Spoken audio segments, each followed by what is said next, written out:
How are you I doing, Cam? I'm good. I'm good. I extended my intro and initially I only had like 2 minutes, which okay, it was fine. Just one song, get into it. Now I get to like vibe and just like play music and just tune in. And so like it's like so much nicer. It just gives me time to like just do stuff in the background. So very cool.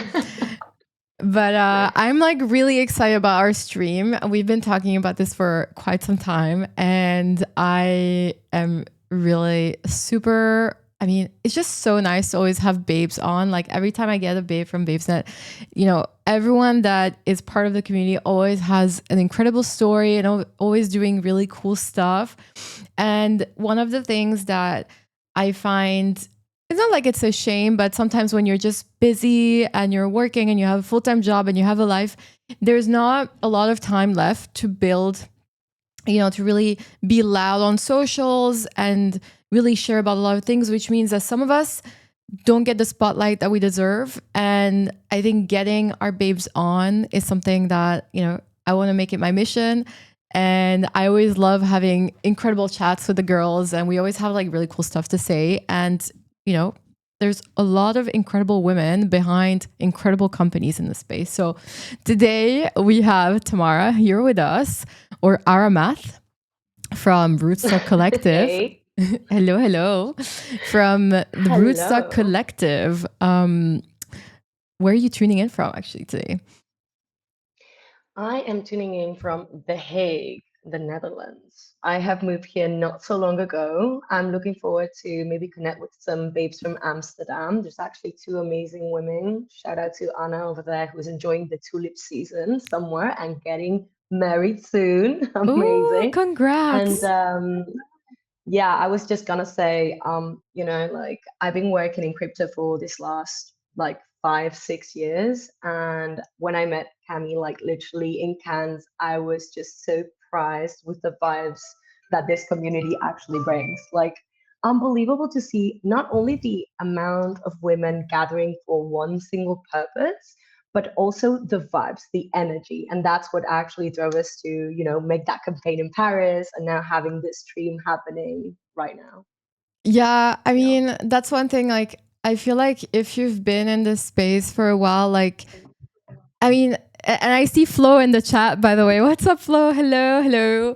And, this is something that, like, Flo and I initially, like, when we created BabesNet, it was something we did for ourselves. Like, we obviously traveled to a lot of conferences. We wanted to have our own space for our girlfriends and us and just to hang out and have, like, really a place where we could just be ourselves, but also to grow professionally. And everybody knows that, if you want to make it in crypto, it's about connections, it's about your network. And I guess it's the same everywhere. Like every industry has its own, has its own dynamics and ways of doing, but ultimately networking is what's going to really make the difference between you and someone else. And it's, there's only a certain amount of skills needed to hit a threshold where ultimately it's about, your skills maybe get you through the door. But then at some point, if you want to grow further, really it is your network for a certain like level, right? And I'm not talking about necessarily like entry level positions, but if you want to grow, Yeah. it really is about who you know. And also it's going to make your life so much easier since crypto is based on community and collaboration. And as a company, it's very hard and it's very rare to have companies that are completely dissociated from the ecosystem, whether it's their own or others. So even like working for a company, you're going to have to, be in touch and collaborate and maybe do campaigns with other, players in your own little bubble or outside and so on. So again, like those connections are so important. And this is something that we really wanted to 100%. facilitate.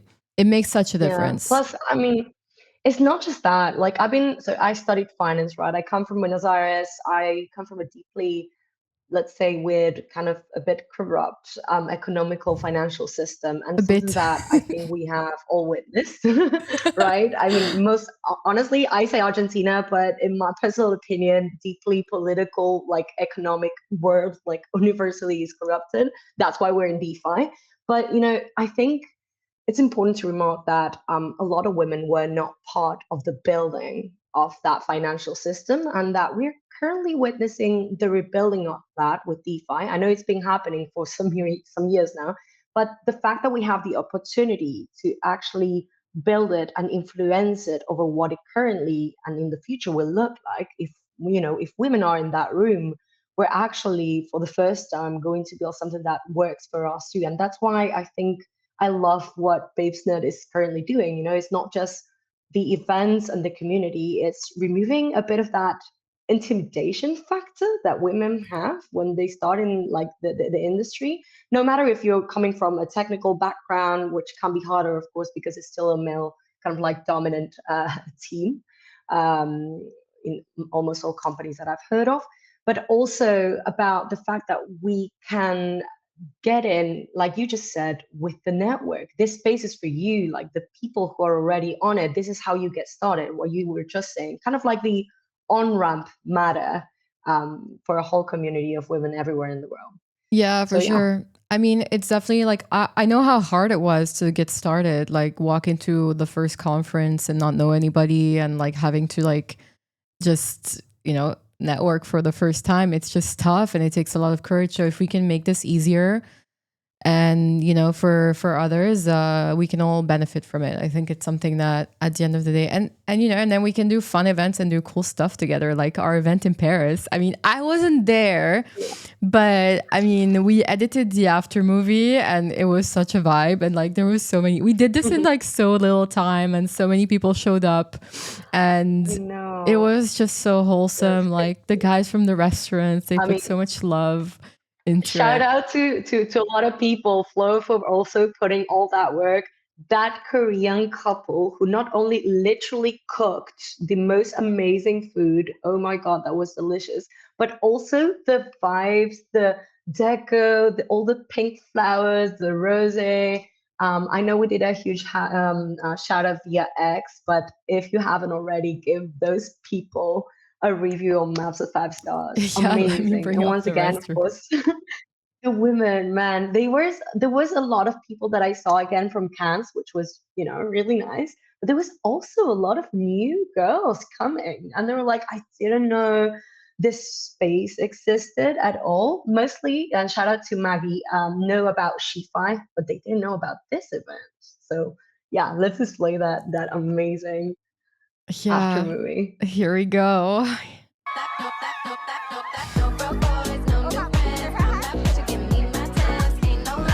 Honestly. So much FOMO. Flo being the main star.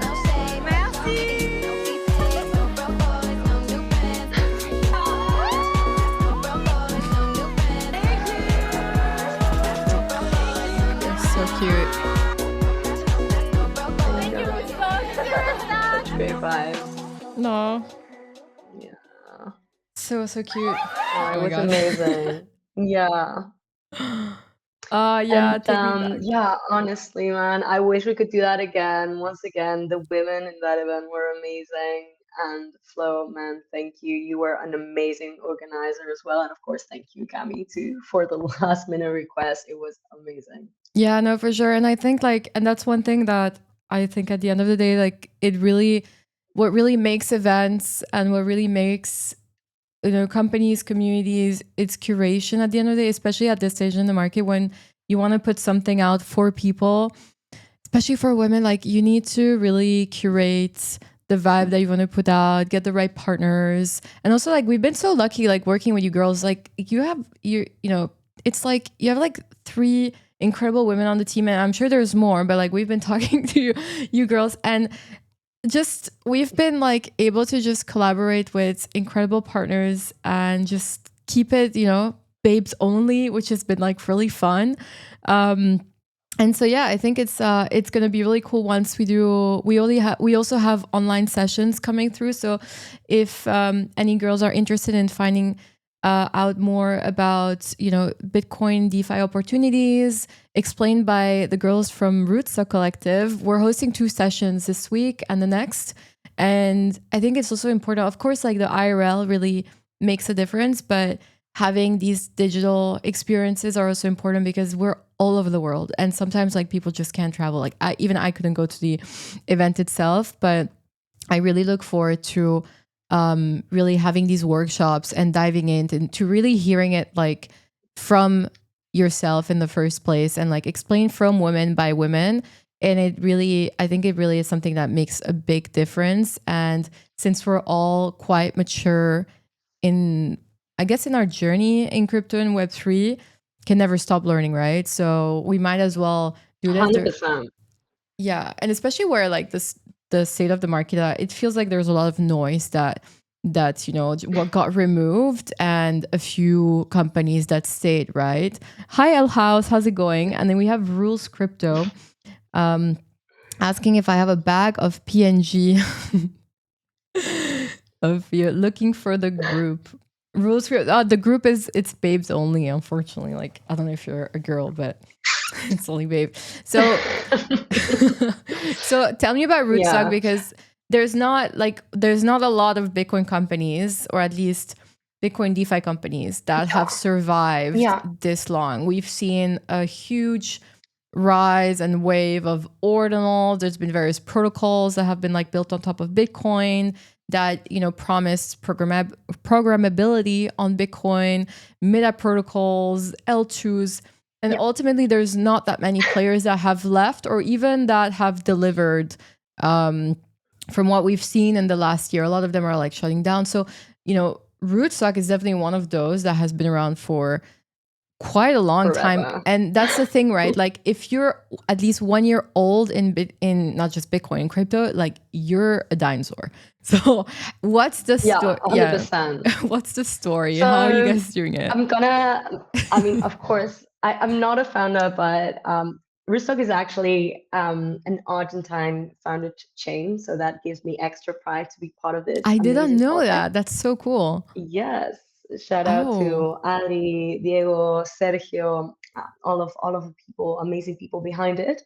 So what it is, and I'll try to put this simply because I also don't want to be the kind of girl who put this into technical terms. So let's try to simplify it. So first of all, the typical phrase is Rootstock is Bitcoin's oldest and longest running smart contract layer. So what does that mean? It basically means that you can take your Bitcoin and actually use it. You make it programmable. You can lend it, you can borrow against it, you can earn yield, access DeFi, all of that stuff that you cannot normally do with Bitcoin because of how it's coded. Normally, you can think of Bitcoin, right, as a vault, just a vault, literally an item, which is you buy it, you log it, and that's it. If you take Rootstock, what Rootstock does is basically you can build your own house around the whole vault. You can do a lot of things with it. So you can have a lot of different like tooling around it without changing the security of it. So you're using the bedrock of the security of Bitcoin and you're making it programmable to do things around it.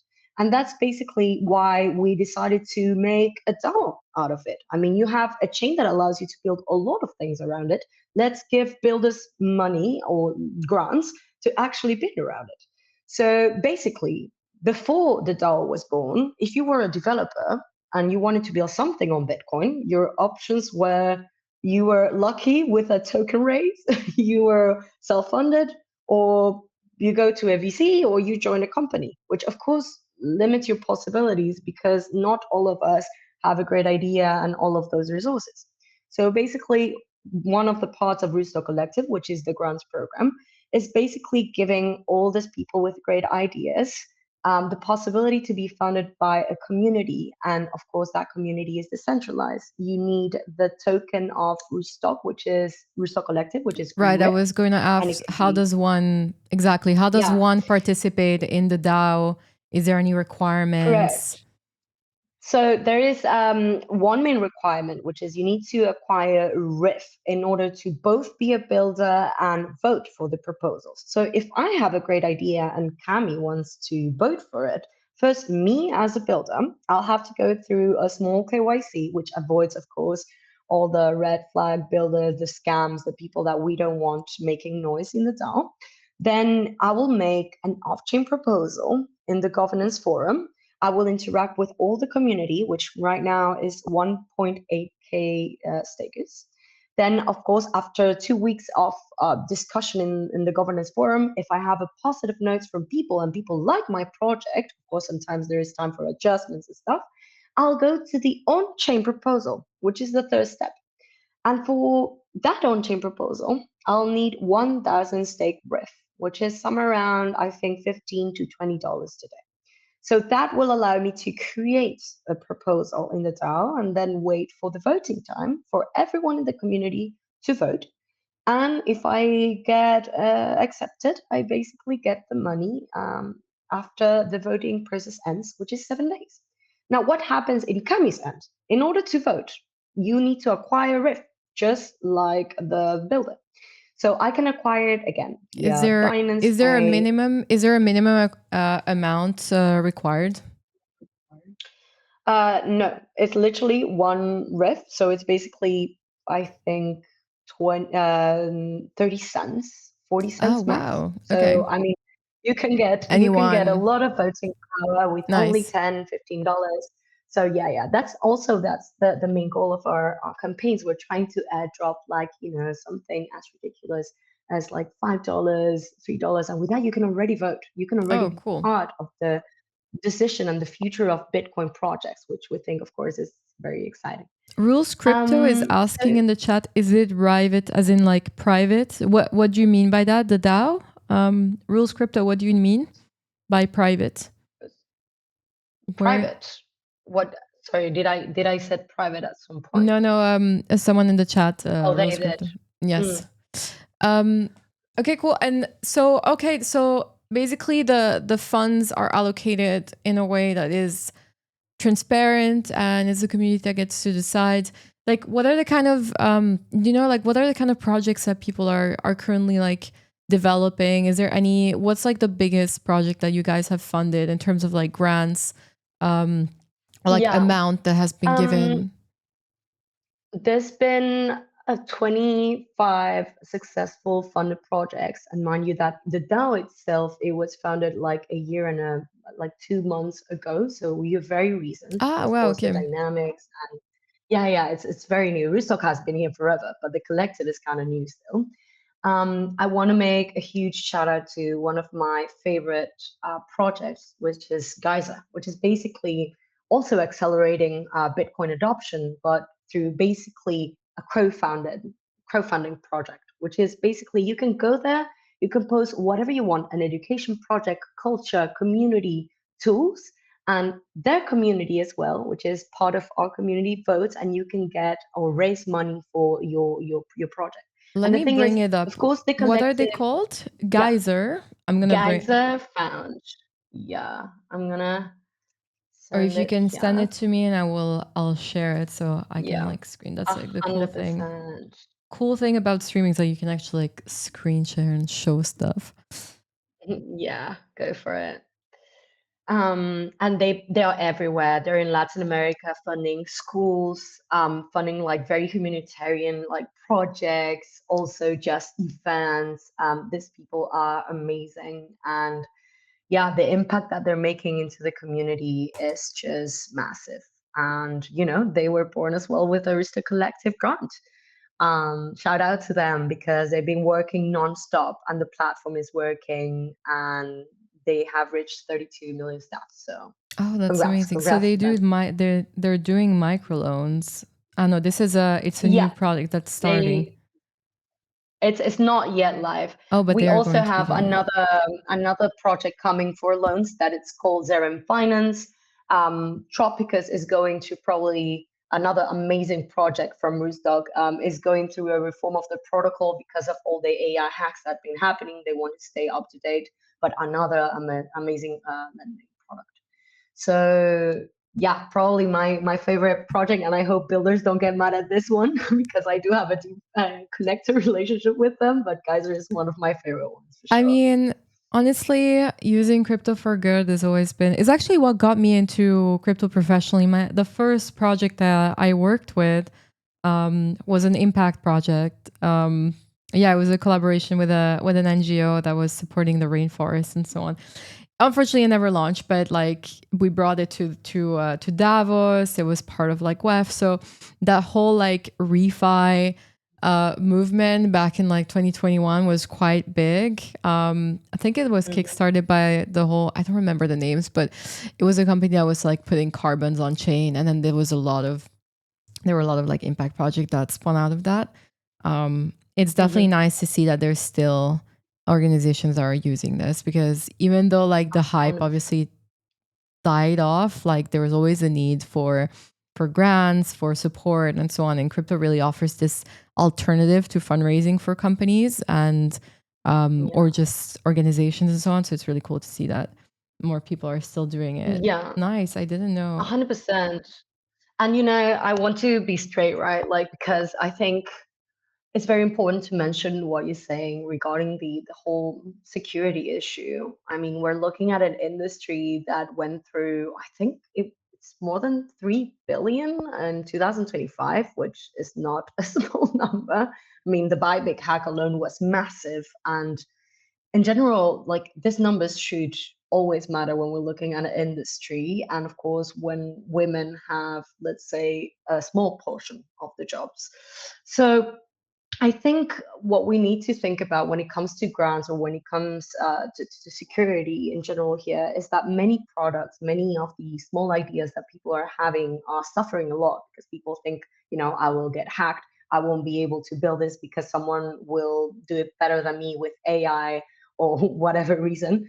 I think it's very important to, of course, take this in account if you're a builder and you're looking forward to maybe apply with us, but don't let that discourage you from having a creative mind. It's very easy these days, and especially with all the media acts, like all the like reels every time being targeted with "you can't do it, you will get hacked," to keep that positive mindset, because if not, you will never start building something that can actually work. And once again, even Aave, Drift, and many big protocols right now are having exploits and declining.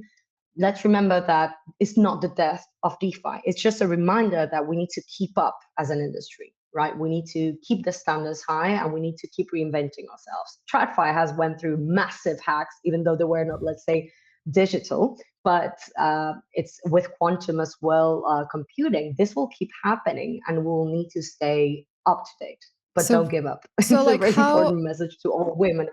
So yeah, I mean, this is really valid, right? Because like obviously when you look at a protocol of the size of, for example, like Wasabi or the whole layer zero exploit, it is very intimidating, and it has definitely affected I mean the not just like the builders, but Momentum, also the right? confidence of people putting their money into it, right? Because at the end of the day, it's not like we're seeing yields that are comparable to, you know, the DeFi summer 2017. Like it's just not the same, right? So there's definitely a lot of work that needs to be done to regain confidence of our industry as a whole. You know, and this year has been quite tough specifically, right? Just because of, on top of that, all the hacks. But it doesn't mean that, you know, like again, like every company is going to get hacked, but there definitely needs to be something to be done. Is there like what do you see? Because obviously you are, if you're giving money, or at least you're voting for a proposal to give a grant to a new project, is there something specifically that you are looking for, or some new requirements, especially when it comes to security, that are necessary for the team to take in, and you know, in terms of precautions, like what do you guys look for? Yeah. So the previous guidelines for grants was very flexible back in the day. Of course, AI was taken in account because 1 year and a half ago, this already existed.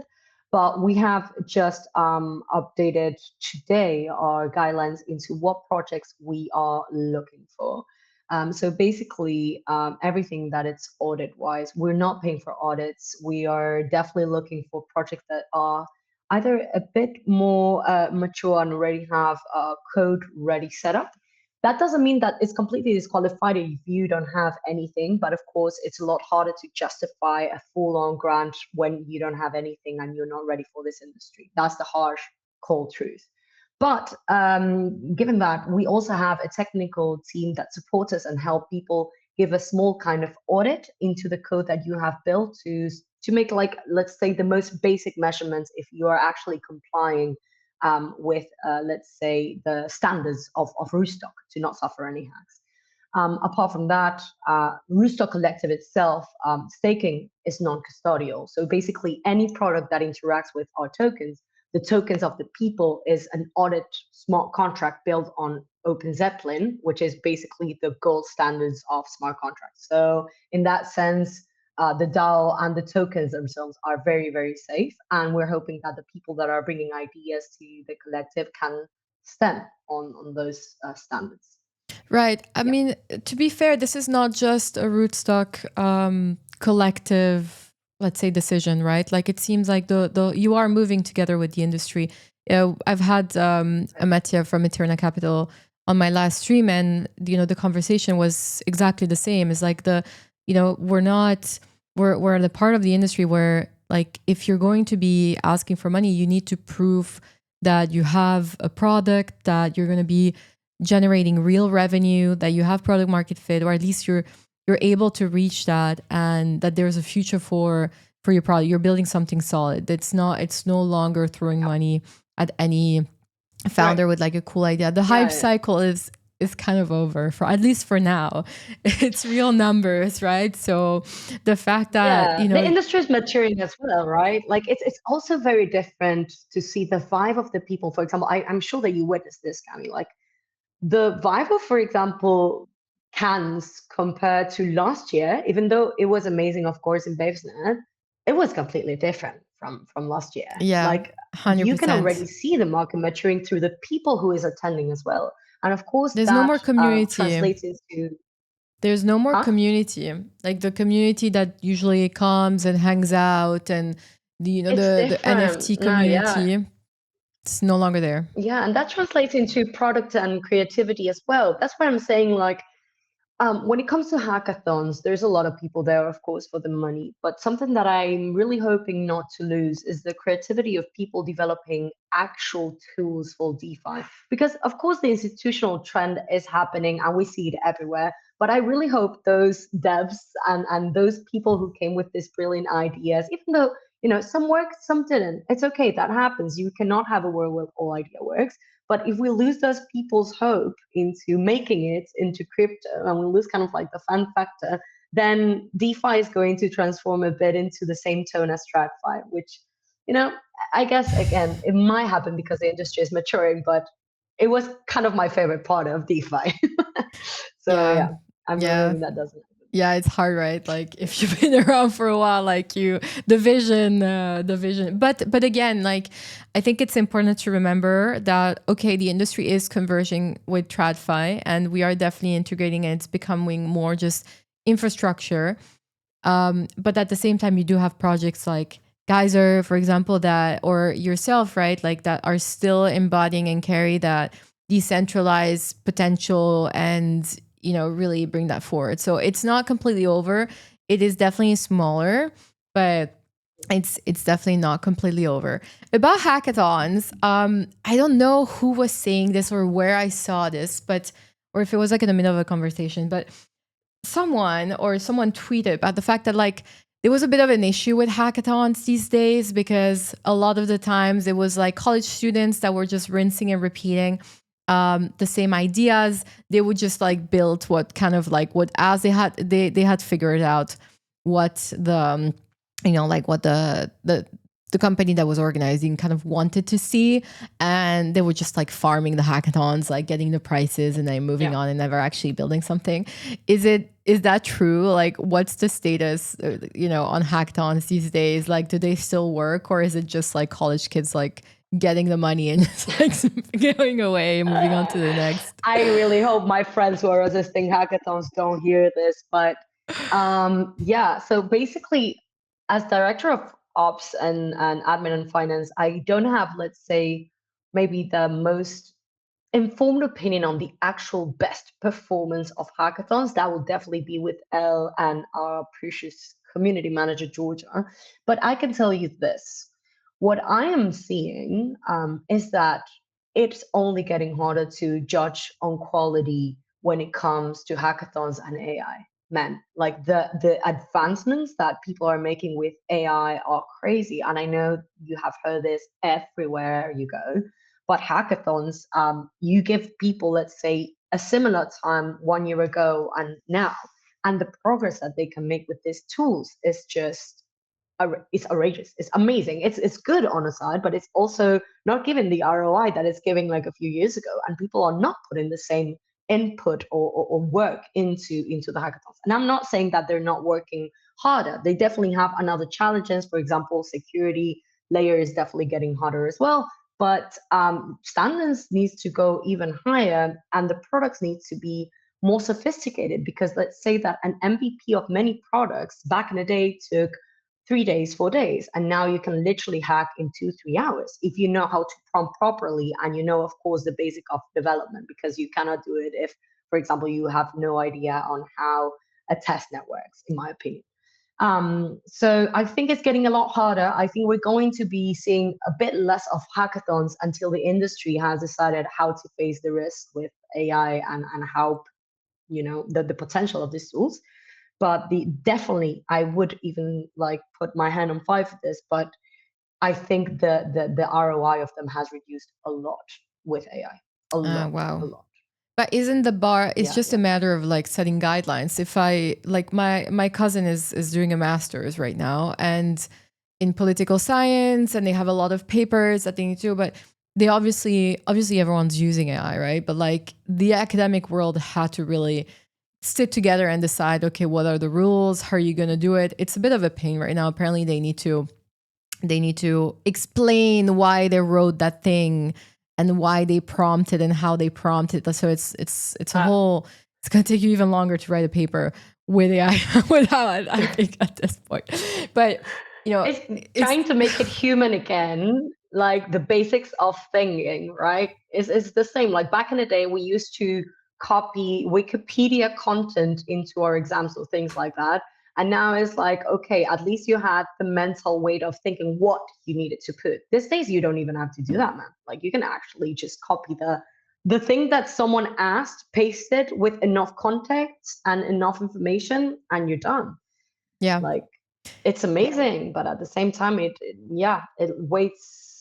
takes away a lot of the thinking process that a lot of people need in order to make things extraordinary and not just good. I'm of the opinion, because like, I mean, we've been, so Max and I, like through Mood Labs, we've been vibe coding, creating stuff, and like at the end of the day, you still need to have a mind of your own. You still need to have had that experience to be able to use AI as a tool. The thing is, like, if you don't know what the end, like you need to have the capacity to already know what you want and what the end product or end, end output is going to be looking like, to know how to prompt properly.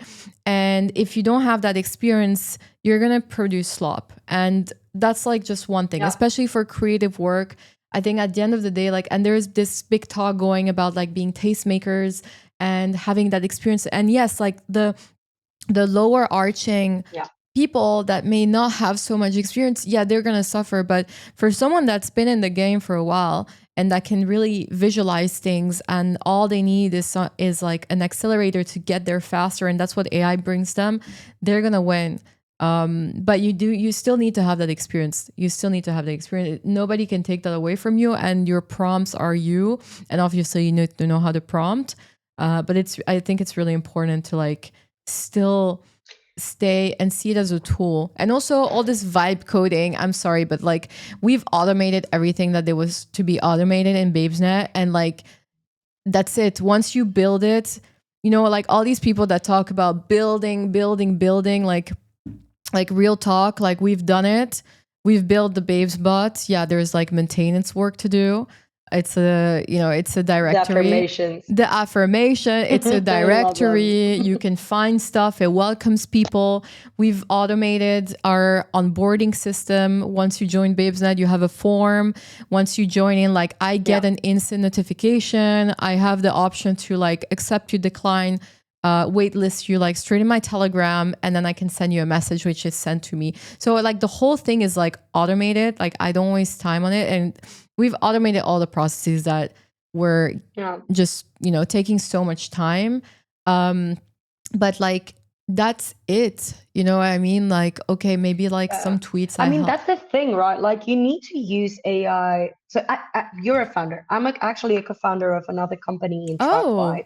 And of course, we've also been like vibe coding in the beginning because we come from different backgrounds. I come from finance. There's another what's the person from company finance as called? well. I didn't know that. The other company is called Saito. And something that it's important to always keep in mind, because basically what we do as well is AI invoicing for companies in Africa. Nothing to do with crypto, but it has to do with code. And I think it's relevant to what you were saying, which is if you're going to use AI for coding, please always remember what's your goal and what problem you are solving. Just when you're creating a company, it's the same vibe. You need to know what tone, who you're building this for, what's the reason, what are the guidelines, and then maybe add context for the AI to actually understand how you're going to do it. And still then, don't let the whole conversation go without watching what the AI is doing, because even though Claude 4.7 is the best model yet, even though I prefer the previous one, it's still doing a lot of slop work, and you need to be very careful, and more specifically when you're building anything that has to do with money or security for you, of course, for example, the 100%. security of your community members. Like, this is something really important and cannot be disregarded when vibe coding. But I think it's a very amazing tool for founders with creative ideas, but still we need to be careful to not lose our way and let AI run the road. But again, Yeah. like, it's like a problem solution thing, right? You're vibe coding a solution to a problem that exists. What I found is a lot of people are getting lost in the vibe coding and they're just vibe coding, and everyone's got agents running, and they're not closing their laptops because the agents need to run. And what are you actually doing? Are you really solving that many issues in your day?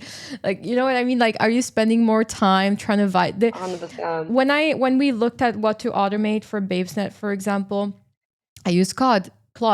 The best way to do it is like you describe everything that you do, day-to-day operations, everything that there is that you're doing.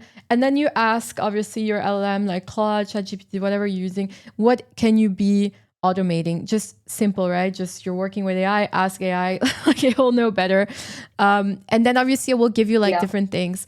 But there were tasks that were obviously proposed to me to, ways to automate it that ultimately would have taken me way more time to just do it instead of just doing it myself. So you really have to like make sure that, unless you enjoy the process for the sake of doing it, but if you want to be productive, sometimes you gotta say no.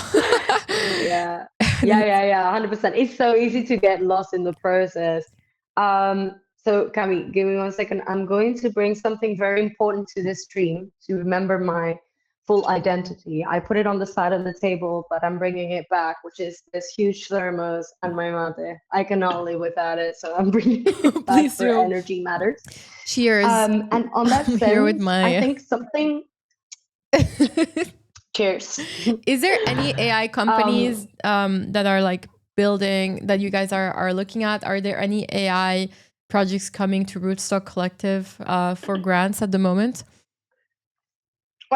Not AI focused, to be honest. Right now, mostly what we're looking at is DeFi and tooling and infra. The idea, of course, is to bring as many projects as we can quality-wise, but projects that will drive the TVL and the usage, of course, of Rootstock to everyone in the world.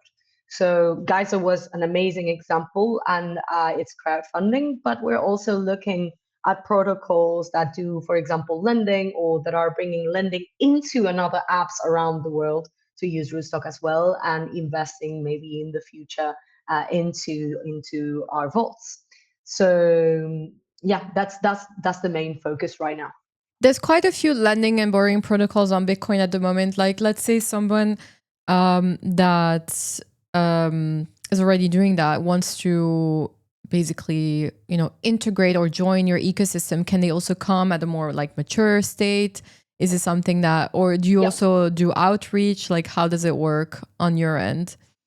Yeah.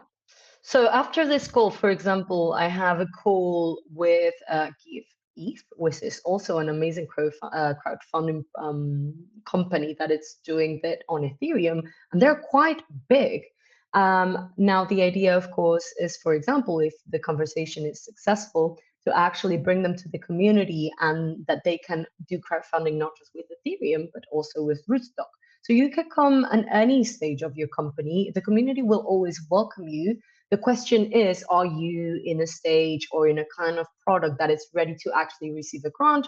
Or maybe you can go through the Hacktivator or just a talk with our devs to see how to develop your project. Or are you maybe mature enough to talk about a partnership or just, integrating Rootstock?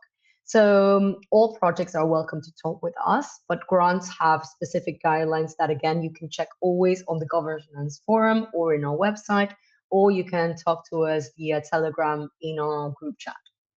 Okay, nice. Yeah, no, that's really helpful. So you are expanding outside of Bitcoin. Hence, I wanted to ask, because obviously you have a .eth, like you have an ETH domain on your name. What's the lore behind the Aramath? Ooh. Oh my God, this story is awful. So shout out to my ex, Gaston Aviliano. We were actually gaming back in the day, League of Legends. And I was like, I You're a don't know League of what my Legends nickname should girl. be. And he was like, what if we grab your name and we make it like the other way around and we just add some random letters to make it more epic? And I was like, okay, that works. So that was my League of Legends name for a very long time. And when I met my first DeFi colleagues, one of the first activities that we did together was actually playing League of Legends because we were DJs. So I was like, okay, my ENS will be the name of League of Legends. And so there it is until today, Director of Ops at Rootstock. And my I love it. ENS and RNS, naming services from Rootstock, it's Aramath. So that's the story. Amazing. I mean, very, very fitting. Very fitting. Very good. Like, yeah. No, that's a honestly, great story. Great story. I never played League of Legends, to be honest. If I have to think of like my name, I think I changed my crypto name like so many times. I don't know, just so confused in the beginning of like, what is it? What is it gonna be? Or like trying to find the right thing. And then I just like went to Camski, which has been like my nickname. It's been my Instagram for just the past decade or more. So yeah. But nice. I love stories like these, of like you're taking your tag name just straight into it. That makes so much more sense. Yeah. At some point, I thought about making it more professional and being like Tam Learner, but I was like, nah, I like to keep the lore. Like, this is actually part of my identity. I mean, again, I was going through a transition between, am I going to be kind of like a DJ forever? This is what I started. Maybe now it's more institutional. But then I was, this is part of DeFi as well. This is something that we should preserve. So I was like, I'm just going to keep it. It's going to stay there. Yeah, until you can just keep it there. Do you still play League of Legends? You do. From time to time. I don't. It's too stressful, man. And to be honest, talk about a man like invasion in terms of like energy. Holy crap! I know there's some girlies out there, but it's still very male dominated. But yeah, honestly, I enjoy it. They have different kind of games now inside. It's not just one main game. It's good when I'm a bit stressed out. I just go for one small game. That's it. A little therapy, League of Legends. Does a fix. I find it too, to be honest. Like I've been playing just like PlayStation games, honestly, but it's so therapeutic. You just like you switch off and you just play, and that's it. Yeah.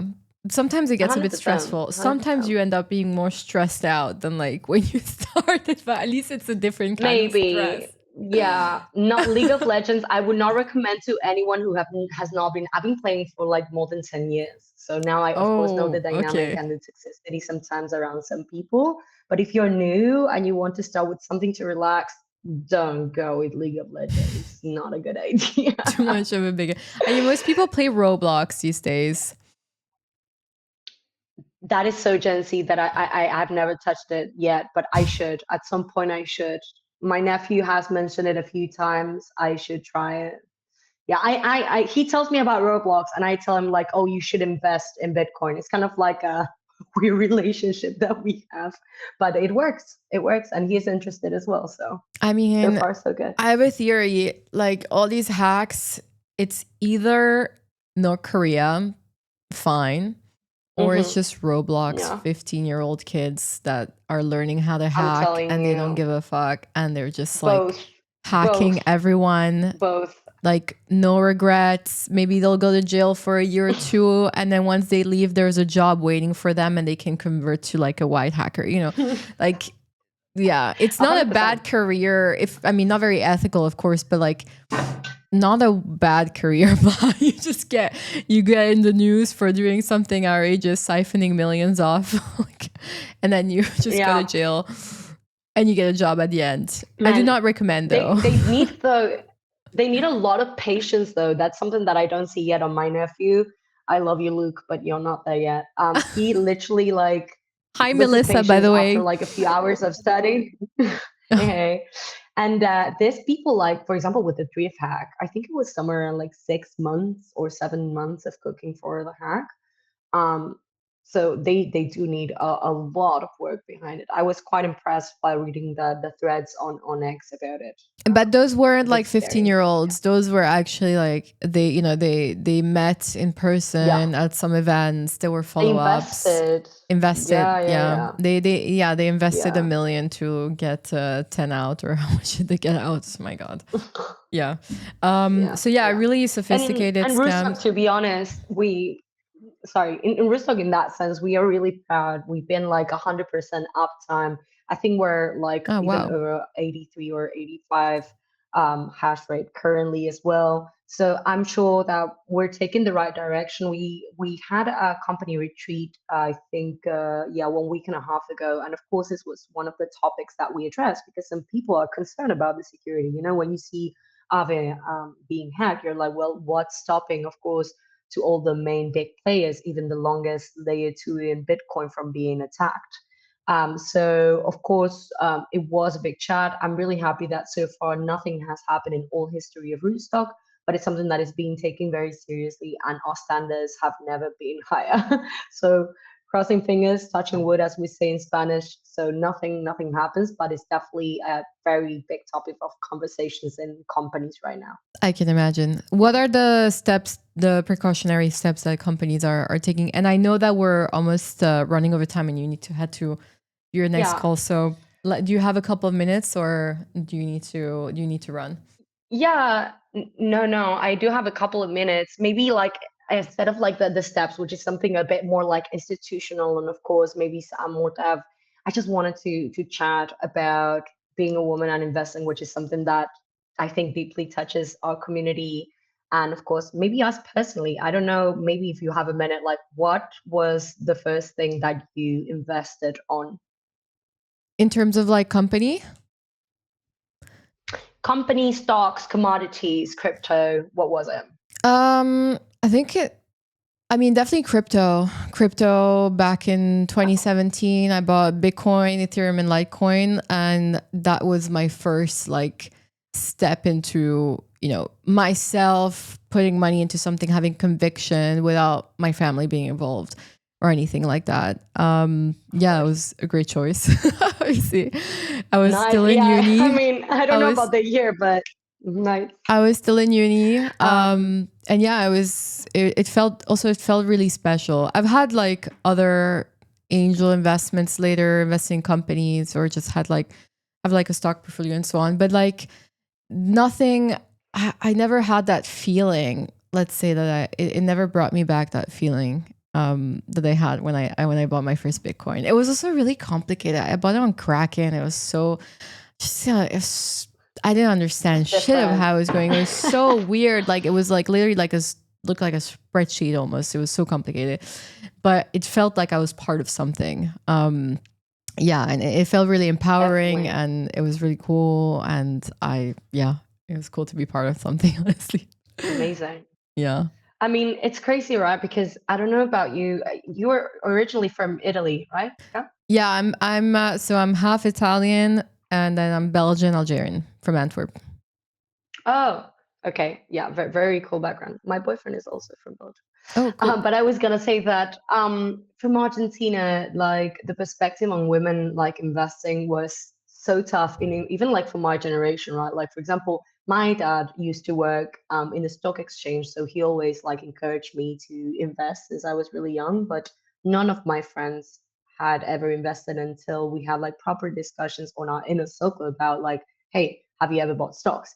Have you ever bought crypto? And I was always the first one kind of being very spamish around like buy Bitcoin, buy Doge, buy Ethereum, or buy stocks. Just do As it something should with your be. money, but don't let it right. But it's so frustrating because the conversation with men in general was a lot more fluid than with women. And I was like, why is that gender gap still happening? And my first time buying Bitcoin was around 2015. I think it was even 2014. It was like $300. And I had this friend. I was studying Chinese back in the day, and we were on a break. We were like, "Oh man, this is so hard." And he was just like telling me, like, "Hey, have you ever heard of Bitcoin?" I was like, "Man, you're into another scam." He kept telling me about different things he was buying, and then I think it was a year and a half after that I actually was like, "Where is this coin that my friend mentioned?" It was into 1K or something, 1.5. I was like, "Oh, I definitely need to buy this. Like, this is moving." And I still thought I missed my opportunity. And I remember Yeah, because being with a 1K friend from college. is a lot. When you're Yeah, in yeah, uni, yeah. I 1K was is a with lot. It's a lot of money, like yeah, 1K, but like back in the day, I didn't invest much. I think I bought with my friend, and I was like 20, not even, I was 19. And with my friends, we already had jobs because in Argentina, it's very common to study and work at the same time, full time. So I was like, I'm just gonna put $100 here, and this is going to be very risky. And we did it, and we started experimenting the whole movement of things. And I remember back in the day, we checked back in 2017 or 18, and yeah, I mean, it jumped quite high. Not gonna lie, it was an amazing feeling. I thought that I was blessed by God back in the day. And of course, all the roller coasters, because people tell you about the good feelings, but I also felt at some point that I made awful decisions for not selling, for not buying. But so important as women to make a first jump. If we can do it together in community and network around it, it's always a lot better than doing it alone. You feel more, you feel safer when there's other people listening to you, than just jumping alone. But that's why I love this community, and that's as well why I really like the collective. We also have, as you were mentioning before, the staking solution, which is a way to like invest on Bitcoin and also own your money. And when you actually stake it and you put it, you allocate it into builders, you never give your money away. and it's This is something really non-custodial, important, right? Like right? it's almost Yeah. exactly. So basically, it's helping the future of Bitcoin, is helping builders, is not losing your money, is getting a percentage out of it. And if you have never invested, it's also kind of like a safe first step into something that is actually it actually matters for people, for builders, and for the environment. When I say environment, of course, I don't mean necessarily nature, but I mean the Bitcoin environment. So yeah, honestly, glad to hear you're our first crypto girly. Not my case. First thing I bought was stocks, and then jumped into crypto when I was 19. But it's always nice to hear this kind of stories from women as well. Yeah, for Something that sure. And definitely was like, missed it's thanks to a friend of mine that just like, yeah, just went all in. Honestly, he graduated and just started mining and made. I mean, he made a bunch of money with ICO, so that was definitely a big motivator to see like, because it took a while before like from the moment that you start hearing about this thing, which you know, it's like people are just buying stuff online with like using Bitcoin. Yeah, So accessibility has changed though. Remember, like it used to be very different to buy Bitcoin, like literally like 10 years ago compared to today. Um, the stuff you were doing with it yeah, was not the same. Let's put it like this. But like, I no. mean, but the thing is, like, at the end of the day, I do owe it, and I'm grateful for this friend that just like pushed me to do it and evangelized me because I could have been someone else that didn't necessarily. I mean, it also took me a year or two before I actually went and did it. But it is, like listen to your friends. Not always it turns out well, but like sometimes you do get people that do guide you. and show you things. And that's also why, like, at the end of the day, we have communities in crypto, right? Because you cannot do it alone. There's so much information out there. It's really hard to time the market. It's really hard to have a pulse on things. And a lot of the time, like, it's not necessarily, I wouldn't call it a fair game, but it's a game of information, and your goal is to have as much information as possible, to the point of putting yourself in the room where you can have direct or insider, of course, like that is, and that's very important as well, because women as like buyers, and this comes from research, we are more careful as well with money. We do more research, we think more long term, and this might change with time, we never know, because also research has been deeply male focused. So maybe we're not doing the right points here. But so far, what the info says is we are more careful about it. So we need to find the right things that we want to invest in, and we need to find that meaning. We need to find maybe sometimes not just the yield plate, but the actual information. And that's why I think in this world with a lot of fake media and now information flowing everywhere, having a meaningful community plays as well a strong like a strong play, let's say, into what you're going to do with your money. And I think not all of us have the benefit to actually surround ourselves with crypto girlies or people who are actually being like successful around you.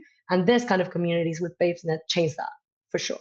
Yeah, no, for sure. And I think, like, I mean, women definitely tend to trade less compared to men, I think, but better, but in a way better. Like, once you learn how to trade, like, just better, honestly. It's something to think. We do spend more, apparently. Like, we're more better spenders. I mean, check my nails, girl. Of course we do.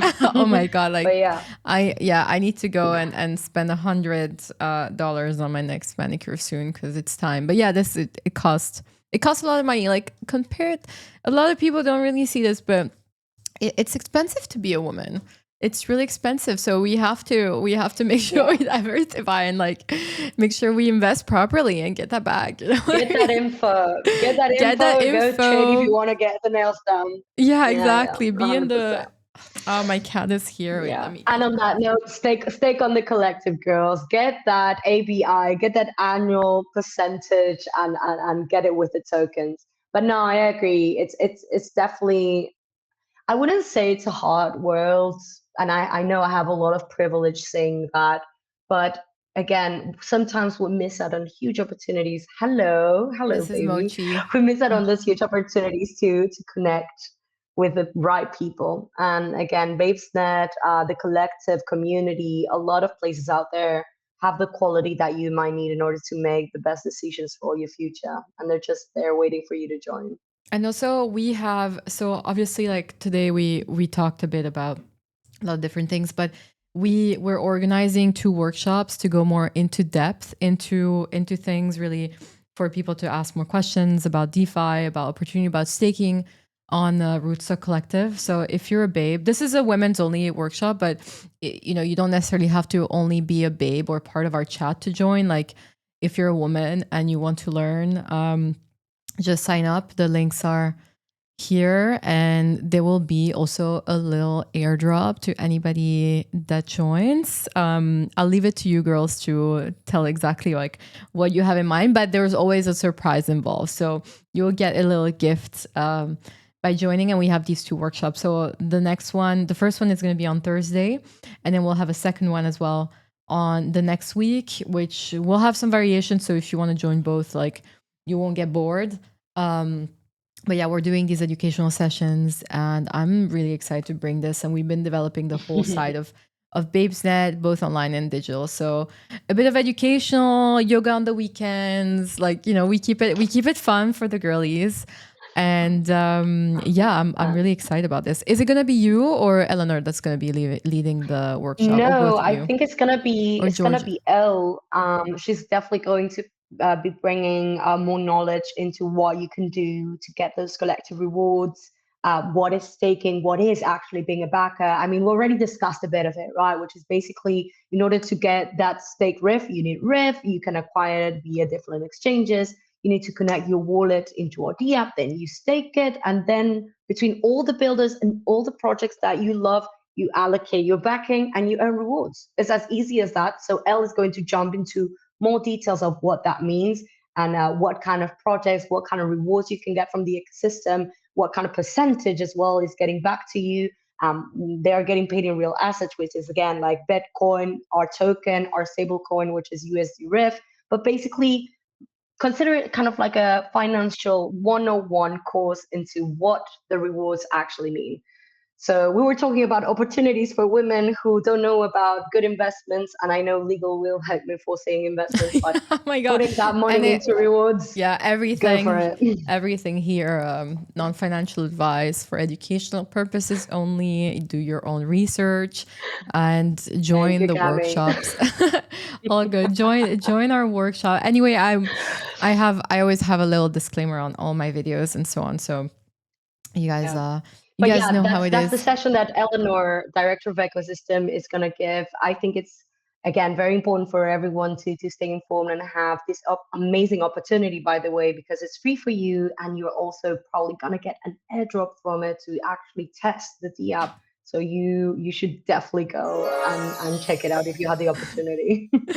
Amazing. I can't wait. And super honestly, it's been like so fun to just build experiences with you, both IRL and now digitally. And I'm very excited about the workshops that we're gonna have. So I know that you need to go. Same. But I just want to say that I'm really grateful for all the, all the amazing women that we get to meet and collaborate with and do things together. And it's just like, it makes it really, really cool to discover like projects and, just other companies in the ecosystem that have amazing people behind. And we get to just like hang out and learn things from each other. And we're going to have so many more conversations like these. So if anyone has any questions, you can always like reach out. And if you want to join Babesnet, I'm gonna post a form at some point on our page. It's it's not a gated community. Anyone is welcome. The only requirement is obviously being a woman. If you come through referral or someone that we know, obviously it helps, but everybody is welcome. So don't hesitate to join. We also launched our website actually. Let me Hey, congrats. yeah, I forgot babesnet.xyz. Here we go. Ta-da! So exactly. So you have the form here if you want to join. Let me share it. We also launch our newsletter, so please sign up to keep in touch with everything that we're doing. And here is Join Babe, so you can just like go here and it's going to redirect you to our form. And which I have automated. So as soon as somebody joins in, I get the little notification. And here is our Babes map that has been moved to our website. So any event that's been organized by us, or like women events, or events organized by Babes or our partners, they will be showcased here so that you know that there's going to be a good mix and you're not going to be the only woman walking into a room full of men. That's why we try. And then just like a bit of a directory of all the events that we do. So we keep it very like simple, straightforward, useful. And then we'll be developing more. And this website has been built by the lovely ladies at Lit Collective, who you met, by the way. You met Cecilia at the brunch. So very excited about this. And yeah, we do need to add. There it is. So here you can find, if you click on the page. I'm sorry. Flo mentioned that the scarves of our event in Paris were so cute. And I just want to say we raffled like 3 times for the scarf, and Alina was one of the winners, and Flo happened to win one as well, which was the most amazing coincidence ever. I'm so sorry. I just wanted to mention that because I see her in the comments. Yeah, Melissa, I got I know Flo did, but and then she ended up she gave it to the owners of the restaurant. Oh, Yeah. that's the cutest. Yeah, Shout she out to gave it to you. her. Oh my God. Also a bit of a conflict of interest, winning at your own event. I mean, people witness. We raffled like 3-4 times. And we're like, oh, well, Flo happened to be the fourth.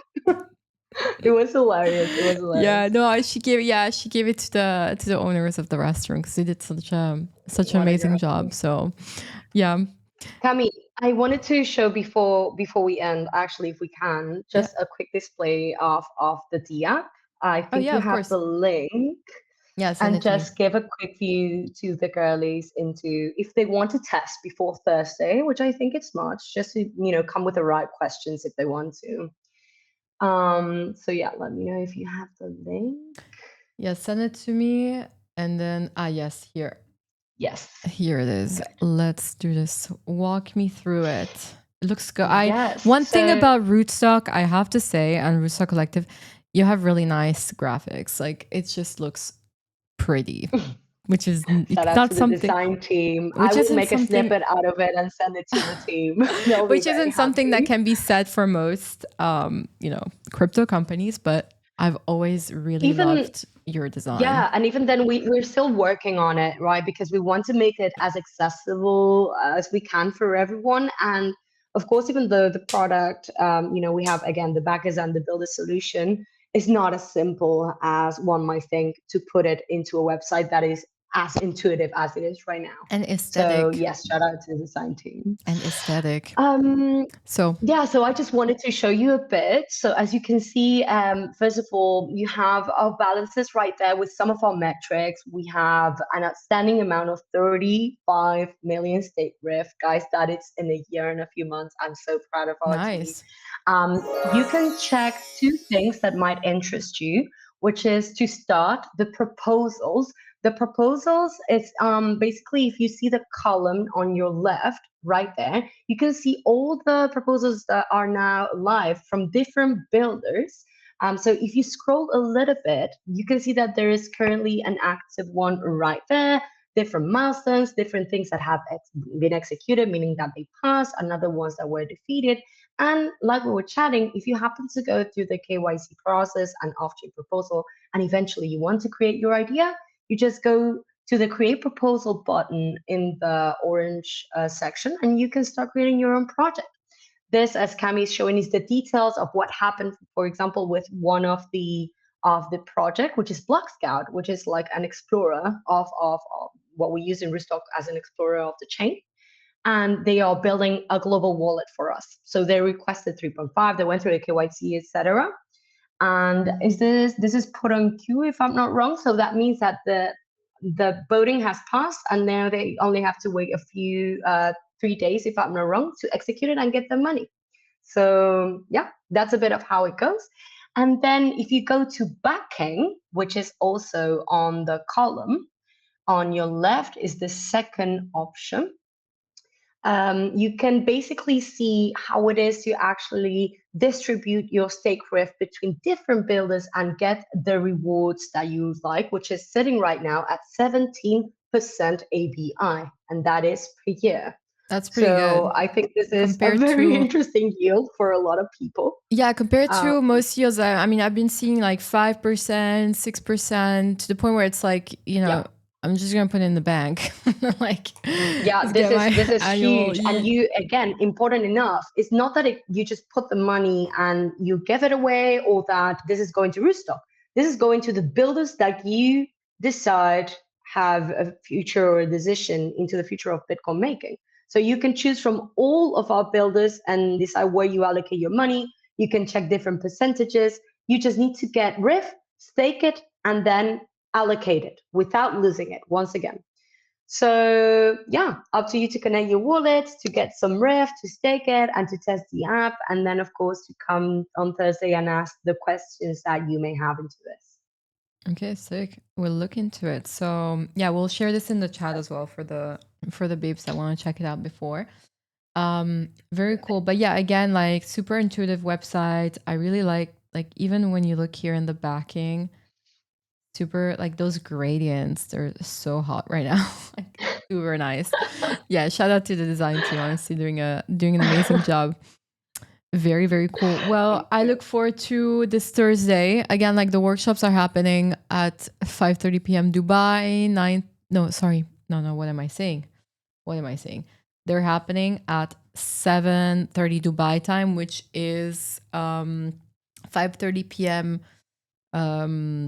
CET European time, and it is going to be 11:30 a.m. ET. So if you're on the East Coast, it's at 11:30. So we try to capture as many people as possible. So yeah, I'm really looking forward to it. It's gonna be really fun. Same, same. And shout out to our amazing team, the babes, Eleanor and Georgia, and not a babe, but an amazing founder, Sasha Goods, who is also running in the collective. We normally say the girls and Sasha, which is the first time that ever happened to me in a team in crypto, Yeah, right. but that is the thing. But Happens never. we are an amazing team, and we've been working on this for more than a year now, and the evolution of the product and the community has been amazing. So we're really happy now to be an official partner with you guys and bring more women into the community, bring ideas. If you want to stake, you have doubts, come to Telegram. We're here to help.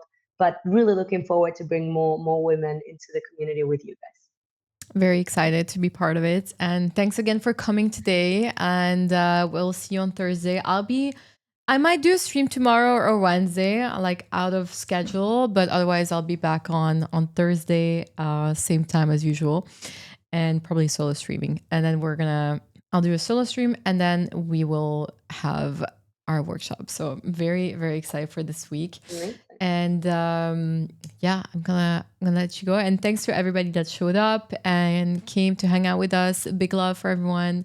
Don't forget to follow Rootstock Collective and Babeset and Mood Labs and all of us and Tamara. And yeah, just support the girlies. All right, everyone. Thank you, guys. Thank you. We'll see you soon. Oh boy. Bye.